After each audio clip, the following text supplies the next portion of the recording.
అదే RTV app వార్తల్ని క్షణాల్లో చదివే అవకాశం ఉంటుంది. ఒక న్యూస్ పేపర్, ఒక టెలివిజన్ ఛానల్ మీ చేతుల్లో ఎప్పుడూ ఉంటాయి. రాష్ట్ర వ్యాప్తంగా ఎన్నికల హీటు స్టార్ట్ అయింది. మరో రెండు నెలల్లో జరిగేటువంటి ఎన్నికలకు అన్ని పార్టీలు సిద్ధమవుతున్నాయి. యాత్రలు పోరుబాటలు నడిపి ఆ పోరు యాత్ర ప్రారంభించబోతుంది. మొత్తం మాట్లాడడానికి ఆ రాష్ట్ర ఉపాధ్యక్షులు విశ్వవర్ధన్ రెడ్డి ఉన్నారు. సార్ చెప్పండి, మీ పోరు యాత్ర పోరుబాట ఎలా జరుగుతుంది?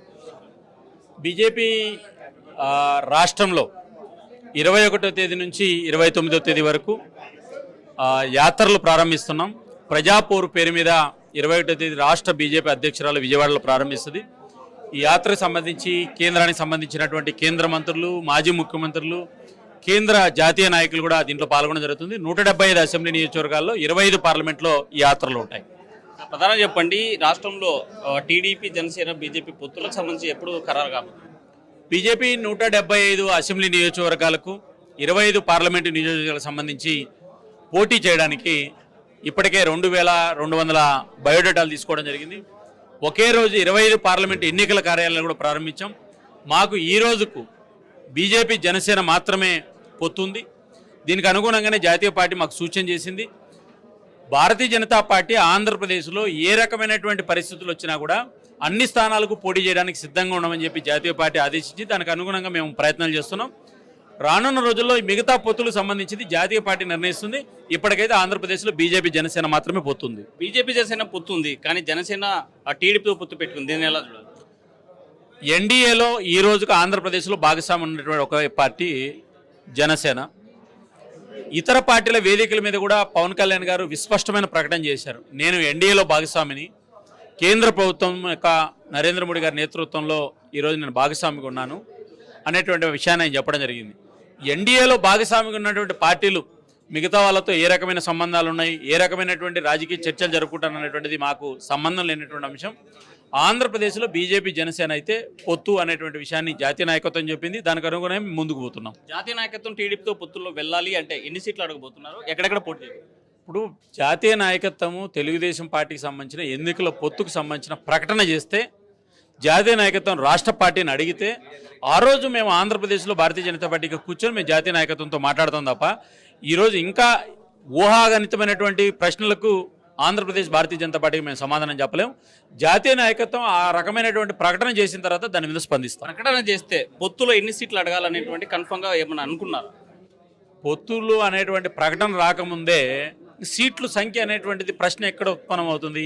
కాబట్టి ఈరోజు జనసేన, బీజేపీ సంబంధించిన సీట్లు, పొత్తులు, సీట్లకు సంబంధించిన అంశాలు ఏవైతే ఉన్నాయో అవి చర్చలు జరుగుతున్నాయి తప్ప మిగతా పార్టీలకు సంబంధించిన విషయం బీజేపీ రాష్ట్ర పరిధిలో ఉన్న అంశం కాదు. అది జాతీయ నాయకత్వం ప్రకటన చేసిన తర్వాత మాత్రమే దాని మీద మేము మాట్లాడతాం. ఉమ్మడి రాజధానిగా హైదరాబాద్ ఉండాలని వైవి సుబ్బారెడ్డి చేసినటువంటి కామెంట్స్ ఎట్లా చూడాలి? ఆంధ్రప్రదేశ్లో 10 సంవత్సరాలు 2 ప్రాంతీయ పార్టీలు ఈ రాష్ట్రంలో రాజధాని కట్టలేక ఈ రాష్ట్ర ప్రజలను వంచి మోసం చేసి ఇప్పుడు మళ్ళీ ఇంకోసారి హైదరాబాద్ రాజధాని డ్రామా ఆడుతున్నారు. నేను ఒక విషయాన్ని అడుగుతున్నా, ఒక రాష్ట్రం విభజన చెందిన తర్వాత ఇంకొక రాష్ట్రంలో ఉండాలని కోరుకుంటున్నటువంటి వ్యక్తులు ఎవరు కోరుకుంటారు? అక్కడ ఆస్తులు సంపాదించినటువంటి వ్యక్తులు, లేదా ఈ రాష్ట్రంలో పాలన చేయలేని వ్యక్తులు. వాళ్ళు మళ్ళా పక్క రాష్ట్రంలో రాజధాని ఉండాలని కోరుకునే బదులు మీరే పక్క రాష్ట్రాలకు మీ పార్టీని కూడా తీసుకుని వెళ్ళిపోతే ఈ రాష్ట్రానికి పట్టినటువంటి దరిద్రం పోతుందనే విషయాన్ని గుర్తు చేస్తారు. మరోవైపు చెప్పండి, 3 రాజధానులు అనేటువంటి జగన్, ఒకే రాజధాని అనేటువంటి అమరావతి, ఇవి ఎక్కడ కూడా క్లారిటీ లేవు. అసలు బీజేపీ దృష్టిలో ఎక్కడైతే రాజధాని ఉన్నారో ఒక జగన్మోహన్ రెడ్డికి తప్ప ఆ పార్టీ మీద, ఆ పార్టీ నిర్ణయాల మీద క్లారిటీ ఉండేది. ఆ పార్టీలో ఉన్నటువంటి మంత్రులకు, ఆ పార్టీలో ఉన్న ఎమ్మెల్యేలకు, ఆ పార్టీలో ఉన్నటువంటి నాయకులకు ఎవరికి క్లారిటీ లేదు. ఒక క్లారిటీ లేని పార్టీ ఏదైనా ఉందో ఈ ఆంధ్రప్రదేశ్లో ఏంటంటే వైఎస్ఆర్ కాంగ్రెస్ పార్టీ మాత్రమే. ఎందుకంటే అది ఒక లిమిటెడ్ కంపెనీ లాంటి పార్టీ. దాంట్లో పార్టీలో ఎమ్మెల్యేలకు భాగస్వామ్యం ఉండదు, మంత్రులకు భాగస్వామ్యం ఉండదు, క్యాబినెట్ భాగస్వామ్యం ఉండదు. జగన్మోహన్ రెడ్డి గారు ఏమనుకుంటే అది ఒకటి. కాబట్టి ఫస్ట్ జగన్మోహన్ రెడ్డి గారికి క్లారిటీ ఉందా లేదా మీరు అడగాల్సినటువంటి అవసరం. ఎలక్టరల్ బాండ్ రద్దు చేసింది సుప్రీంకోర్టు, తీర్పు ఎట్లా చూడాలి? సుప్రీంకోర్టు తీర్పును ఎవరైనా గౌరవించాల్సిందే. భారతీయ జనతా పార్టీకి లేదా ఇంకొక కాంగ్రెస్ పార్టీకో లేకపోతే కమ్యూనిస్ట్ పార్టీలకు ఇచ్చిన తీర్పు కాదు అది. సుప్రీంకోర్టు ఇచ్చినటువంటి పార్టీల మీద అన్ని రాజకీయ పార్టీలు కూడా స్పందిస్తున్నాయి. అది ఎవరికి నష్టమేమి లేదు. కాబట్టి భారతీయ జనతా పార్టీ కూడా స్వాగతిస్తుంది. తిరుపతిలో కాంగ్రెస్ మేనిఫెస్టో విడుదల చేయడాన్ని ఎలా చూడాలి? ఆంధ్రప్రదేశ్లో నాయకురాలుగా వచ్చినటువంటి పిసిసి అధ్యక్షురాలు షర్మిల గారు ఆంధ్ర ద్రోహులు, ఆంధ్ర నీటిని ఇబ్బంది పెడుతున్న వ్యక్తులు, ఆంధ్ర ప్రజల నోట్లో మట్టి కొడుతున్నటువంటి తెలంగాణ కాంగ్రెస్ పార్టీ ముఖ్యమంత్రి ఫస్ట్ ఆంధ్రప్రదేశ్ ప్రాజెక్టుల మీద వేసినటువంటి అక్రమ కేసులు ఎత్తేసి ఈ రాష్ట్ర ప్రజలకు క్షమాపణ చెప్పి ఆంధ్రప్రదేశ్లో మేనిఫెస్టో రిలీజ్ చేయాలి, కానీ లేకపోతే ఆంధ్రప్రదేశ్ ప్రజల మీద మేము దండయాత్ర చేస్తామంటే కాంగ్రెస్ పార్టీని ప్రజలు సరైన సమయంలో బుద్ధి చెప్తారని కాంగ్రెస్ పార్టీని హెచ్చరిస్తున్నారు. ప్రత్యేక హోదాకి విభజన హామీలకి బీజేపీ పార్టీ కట్టుబడి ఉందా? ఆంధ్రాలో 2024 ఎన్నికల్లో ఇంకా ప్రత్యేక హోదాని ఎవరన్నా మాట్లాడితే ఈ రాష్ట్ర ప్రజలను వంచినట్లే. 2018లోనే ప్రత్యేక హోదా అనే అంశాన్ని ఈ దేశంలోనే లేదు. దాని అవసరమైనటువంటి ప్యాకేజీని రాష్ట్ర ప్రజలకు కేంద్రం ఇచ్చింది. దాన్ని 5 ఏళ్ళు వైసీపీ వాడుకుంది, 2 ఏళ్ళు చంద్రబాబు నాయుడు గారు వాడుకున్నారు. కాబట్టి ఆంధ్రప్రదేశ్లో కాదు ఈ దేశంలోనే ప్రత్యేక హోదా లేదు. ప్రత్యేక హోదా పేరుతో ఎవరన్నా మాట్లాడుతున్నారంటే ఈ రాష్ట్ర వంచకులు అనే విషయాన్ని గుర్తు చేస్తారు. ఈ రాష్ట్రంలో ఎమ్మెల్యేల మార్పిడి ఎట్లా చూడాలి? వైఎస్ఆర్ కాంగ్రెస్ పార్టీ పక్క రాష్ట్రాల నుంచి ఓటర్లు తెచ్చుకుంటుంది, పక్క రాష్ట్రాల నుంచి ఎమ్మెల్యేలు తెచ్చుకుంటుంది, పక్క రాష్ట్రాల నుంచి ఎంపీలు తెచ్చుకుంటుంది. వైఎస్ఆర్ కాంగ్రెస్ పార్టీ ప్రభుత్వ ఉద్యోగులు మార్చినట్లు మారుస్తుంది. వైఎస్ఆర్ కాంగ్రెస్ పార్టీ ఎమ్మెల్యేలు ఎంపీలను అసెంబ్లీలు మార్చినటువంటి వ్యక్తులు కర్నూలులో చెల్లని రూపాయి కడపలో చెల్లదు, కడపలో చెల్లని రూపాయి అనంతపురంలో చెల్లదు.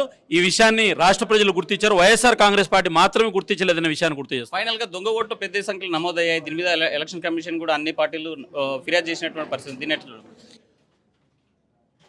పక్క రాష్ట్రాల నుంచి ఓటర్లు తెచ్చుకుంటారు, అవి దొంగ ఓట్ల రూపంలో ఈడ ఓట్లు వేయించుకుంటారు. పక్క రాష్ట్రాల నుంచి ఎంపీలను తెచ్చుకుంటారు, ఇక్కడ ఎన్నికల్లో పోటీ చేయిస్తారు. కాబట్టి ఎమ్మెల్యే ఎంపీలనే అద్దెకు తెచ్చుకునేటువంటి పార్టీ వైఎస్ఆర్ కాంగ్రెస్ పార్టీ. దొంగ ఓట్లు చేర్పించడంలో పెద్దగా వాళ్ళు ఆశ్చర్యపోనక్కర్లేదు. ఖచ్చితంగా ఎన్నికల కమిషన్ దీని మీద దృష్టి సారించింది. అవసరమైతే మేము కూడా జాతీయ ఎన్నికల కమిషన్ దృష్టికి మళ్ళీ ఒకసారి తీసుకెళ్తాం. నిష్పక్షపాతంగా ఎన్నికలు జరపాలని కేంద్ర ఎన్నికల సంఘాన్ని బీజేపీ కోరుతుంది. విష్ణువర్ధన్ రెడ్డి ఒకటే చెప్తా ఉన్నారు, ప్రధానంగా ఎన్నికల్లో పోటీ చేసేందుకు మేము సిద్ధంగా ఉన్నాం. 175కి 175 స్థానాలు పోటీ చేస్తున్నాం. అయితే పొత్తుల విషయం అయితే జాతీయ కమిటీ తేల్చాల్సింది. ఆ జాతీయ కమిటీ చెప్పేటువంటి నిర్ణయాన్ని మాత్రం తూచే తప్పకుండా అమలు చేస్తామంటున్నారు విష్ణువర్ధన్ రెడ్డి. వీడియో జల్లి చంద్రశేఖర్తో హుస్సేన్ నాటి కర్నూలు. మరిన్ని వీడియోస్ కోసం ఛానల్ ని సబ్స్క్రైబ్ చేయండి, లేటెస్ట్ అప్డేట్స్ కోసం వాట్సాప్ ఛానల్ ని ఫాలో చేయండి అండ్ లింక్ డిస్క్రిప్షన్ లో ఉంది.